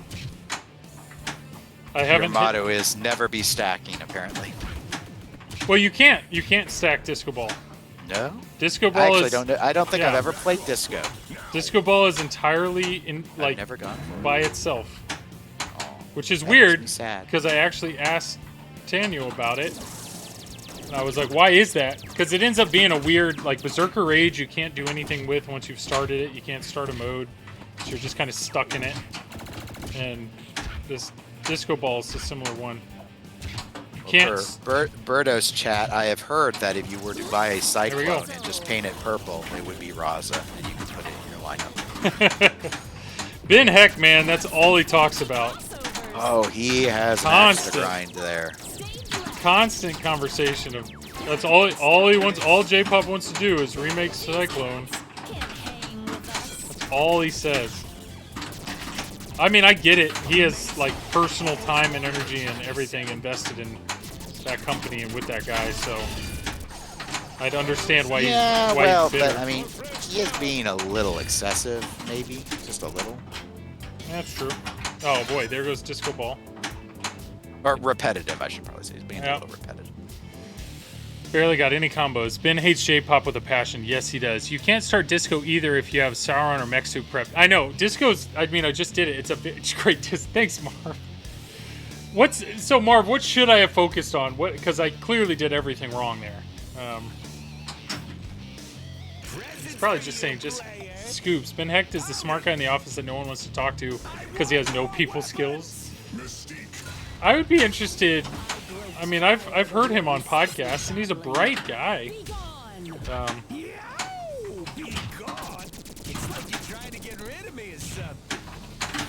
I want to talk to Ben about the board he made, like The Pinatar or Pinheck? Yeah. Well, the new one that Spooky's using. Oh, the one that might have documentation. Oh, the other one didn't? That's what I heard. It was real hard for people to work. Can you turn into a dog next? Ooh, a tiger. How about a giraffe? Kids love I think that was a very limited board. I think they, part of the reason why. I'd like to know why everyone's moving away from P3 Rock, because, Spooky, I mean, Ben cited it as a money issue, but then Haggis went to Fast for their Fathom runs, and then American Pinball said they were going to, which I get American Pinball, given Aimtron, that they build boards, that you would have thought they'd want to do in-house stuff, but it just seemed kind of weird, like, did Multimorphic upset everyone all at once behind the scenes or something? Yeah, raise the price at some point. I don't know. It is. I mean, I remember when TNA was ready to come out, and Spooky, I think, noted that it was going to cost about $50 more a game to go to P3 Rock from their modified Pinhead boards. It was a sizable add-on that I think they just tacked onto the customer cost. But I mean, that is one of my concerns. Like, I'm really interested in the P3, and I know Dennis, I know your opinion of it, but I'm just very curious, and I really need to play it. But one of my hesitations was before, it's like, well, even if the system doesn't sell very well, like, there's plenty of funding that they're getting through P-Rock boards, and all these other manufacturers are relying on them to make them. And now all of a sudden, that well is running dry. I mean, what manufacturer relies on them anymore? no major one. Yeah, so I mean, a lot of the hobbyists, it is the favorite board set for the hobbyists. Yeah, but there's homebrews. There's a big difference though between Yes, I agree. 10 hobbyists buying that and somebody making a whole new game. Spooky was the big loss, Oh, and yeah. American Pinball could be a significant loss as well if they get. I mean, Hot Wheels did do pretty good for them. It's my understanding compared to what I heard were horrible run counts for Oktoberfest and Yeah. well, Warlock especially Pinball. Oktoberfest. But Warlock, how you doing, man? Hope you're doing well. Thanks for hopping in. Yeah, Marv, I don't think you can do Disco Ball with anything else. I thought it was like Disco Ball is by itself. Joe Winrader, the cost of entry is a huge hurdle for a hobbyist. Yeah. I don't know. That concerns me a little. Yeah, that It's plunging time. it concerns me that there is no major major manufacturer that needs the P-Rock boards anymore. Oh, that well, was- maybe their licensed game will finally be the killer app that they've been waiting for. They've been able to hold the price of the unit, so that $10,000 buy-in has looked less and less ridiculous as the other companies have continued to raise their prices. I Like, you yeah, still can yeah. basically get 2 Stern Pros for it, and you can unload a Stern Pro at will, and you don't lose the rest of your games with it. It's about time. I got tired of waiting. Yeah, that's I get that. That oh no, I just walked that ball off. Yeah, I mean, I have 2 Stern Pros I really enjoy, Turtles and Deadpool, and I understand if I sell both of those, I could get into a P3, but I don't know if a P3 it's better than these 2 games. I mean, that's my challenge. Maybe if I filled up, but doing great. How Deadpool treating you? Warlock, I love Deadpool, man. I love this game. I need a refresh on Deadpool Romat. Marv, get your little notebook out. I thought you knew all the rules. It's okay, Joel. You got another ball. Yeah, exactly, and it's just shy of 11. I don't know. I mean, I'm not at a point where I'm out of space, but I'm close, and that's where I absolutely see the appeal of a P3. I'm hungry for Jimmy's. Because then you're technically never running out of space again. You could buy their new game every year and you'd still be fine. No. That ball just... Oh, looks like I have time for another one. Yeah, see, Dennis, you said you're stuck. You got your 7. I need your initials. You got your 7 games. Who's this going to? Let's go to Method. Yeah, I mean, stuff has to go in. I mean, that's the nature of sacrifice. I mean, the problem is a P3 still wouldn't solve that problem. It's be like, okay, I have this, so what do I want to do now? Barnyard or rock? Yeah, I get it. I mean, the engineering behind it is amazing. I think one of my biggest issues. I was sitting thinking, what is my problem? Because it must be me. What is my problem? And I think it's that everything to me on the screen looks like 1990s Apogee shareware. I just can't get into it. It's just. Well, I've never really been impressed by the audio in any other games, but I think Winner, Jimmy. Marv, Well, what Scott's are we doing here? doing the next game. I know Scott's going to do the next game, so I think the audio package. So should they're be making really a music good. pin, right? Again. Yep, that's what they're doing. So I'm really hoping that like art, if they could really kill it with art. Ask Dennis. Oh, Marv, yeah, Dennis. Marv wants me to put you on the spot and ask you to be an extra ball in an upcoming episode. So, clearly you're not doing enough podcasts. But if you're free, sometime that would be great. It'd be great to have you. Think about it. I don't want to pressure you into anything. Yeah. Tell Dennis. Well, I'm pretty no. busy. Don't let me be on here. I'm only here because Craig abandoned you, and I feel bad. I 'cause appreciate your that. kid's sick and stuff. I appreciate that. Yes. Big text. I I want feel your like kid healthy so they can stand in line for you. I feel like P3 seems all too much in the back and feels bare up front. I hope P3 does a video game theme. I mean, yes, I agree. If they could really improve the music and the art, that would, and hopefully a license would help with that. The art's so hard though because the screen's dynamic. That's the struggle. I think that they're. I think that's what just a practicality of what we're running into is if you can't put a lot of money into. I mean, when you think about it, how much can you afford to put in for all of these things? And so you're basically making it like a little video game. You've got a lot of people that are going and doing this stuff. Like they want third-party development, but most of these third-party people are pinball people, so they have to outsource this animation stuff, and if you're not going to spend a lot of money to create really impressive assets, it's going to look like what we used to get a few decades ago. It's just, I mean, I understand why it's that way. It's just when you turn the game off, it's a black screen, and when you turn it on, you feel like you're back in the 8-bit era. Yeah. Yeah. It's better than the 8-bit era. Let's not. I mean, it is. I'm being a little facetious. I get what you mean. I mean, they don't. Yeah. Just buy one, Joel. You know you want one. I can't convince you otherwise. No, I really need to play it first, and there's Go nothing. to TPF. There's usually a bunch of them there. I'm hoping there'll be one at Expo. I have not heard yet if there will be. I've heard Jerry's mentioned there's another show it will be at coming up, but it wasn't Expo. I can't remember what it was. York? Maybe it's York. I mean, there is a collector in the area that has one. I don't know the guy. He has like 50 games. He has one, and he's invited me over to play it, or said like, yeah, anytime. But I just have to. I just got to find time to do that. One of the things, and this is, you know, again, this is probably fairly petty, but it's late, and I'll share. So, someone in the chat, Warlock, mentioned not liking the P3 button, finding them annoying. And my issue, I remember when Heist, I still need to play Heist, I haven't tried Heist, but I remember when Heist came out, and they were doing the podcast tour, you know, promoting the game. And a lot of positive buzz for the game. One of the big complaints was, because they added that module with the upper flipper, why doesn't the game allow stage flipping? Yeah. And I remember in one of the interviews, Jerry said that the entire team wanted stage flipping, and he overruled them all, saying we should use one of the other P3 buttons for it. And if I recall, his logic for it was, well, a new player doesn't know about stage flipping. And I remember I was in the car, I was sitting in the line for Taco Bell. I remember it so well. And I remember going, the new player doesn't know anything about the 3 P3 buttons either. They don't know anything. They're a new player. They're ignorant.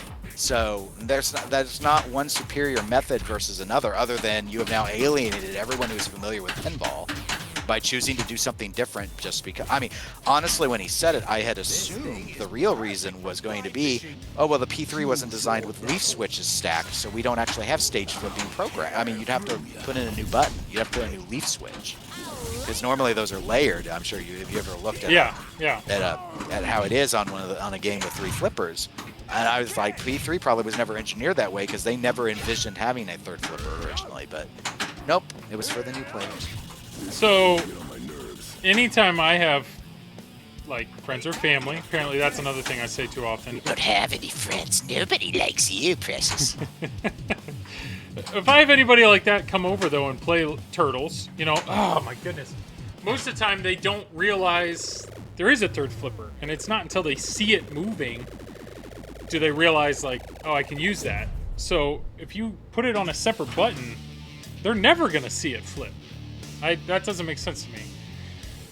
Can we not use 2 buttons for one? Yeah, I think it's a great innovative machine, but it's going around wrong. Some things you shouldn't try to yeah, here goes Joel bragging out. Okay, Marv, you have family that's into pinball. You got them into pinball. I do not. So I'm trying hard to coax them into it. Oh boy, that's awesome. That was a great ball too. Loved that ball. Loved everything about it. That would never have happened on Barnyard. You are correct. That is a correct statement. Yep. All right, ball 3 it is then. Ball 3 it is. What do I want to do? I want to drain that ball. Yep.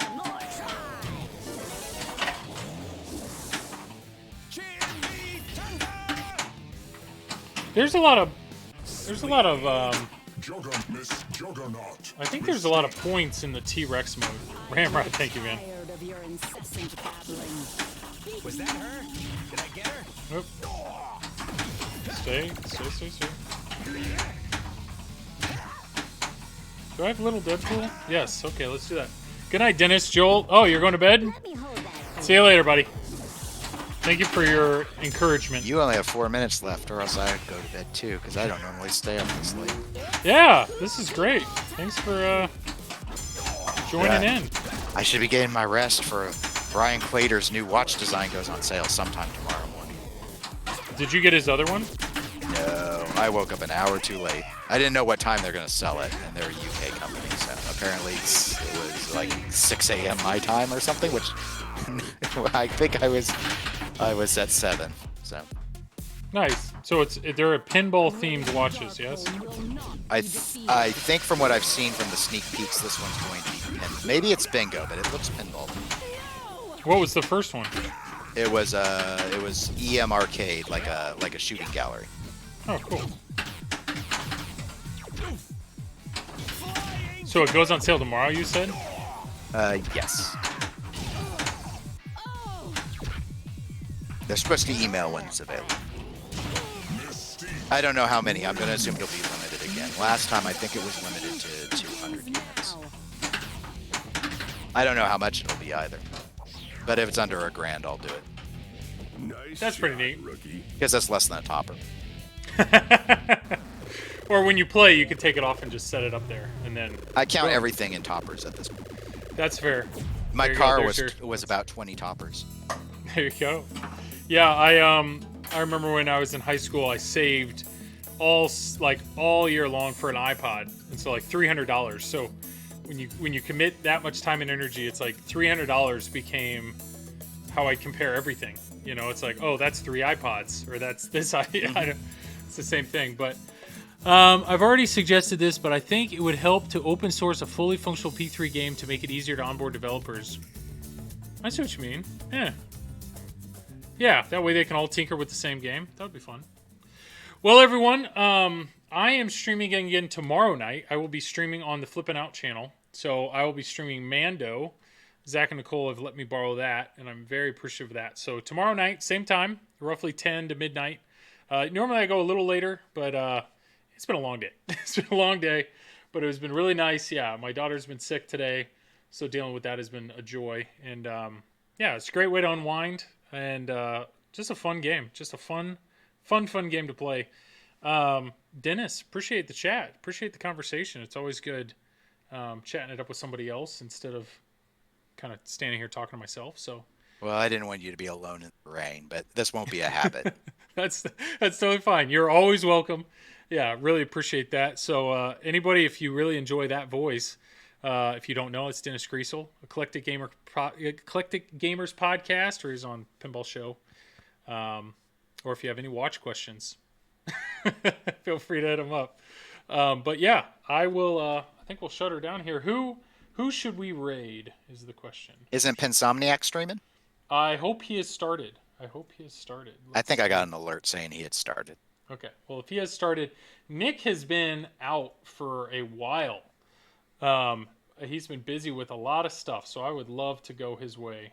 Yes, he is. And he's streaming Deadpool, so hopefully you guys aren't sick of Deadpool. So let's go ahead and raid him. Raid the Pinsomniac. All right. Well, if there's anything I can do for anybody, feel free to email me at justanotherpinball@gmail.com. Otherwise, yeah, tomorrow night I'll be streaming Mando. And, yeah, appreciate all the views. And Dennis, appreciate you, man. Thanks for being here. Bye. All right. See you, buddy. See you guys later. Enjoy Nick. Enjoy the Pinsomniac. And, yeah.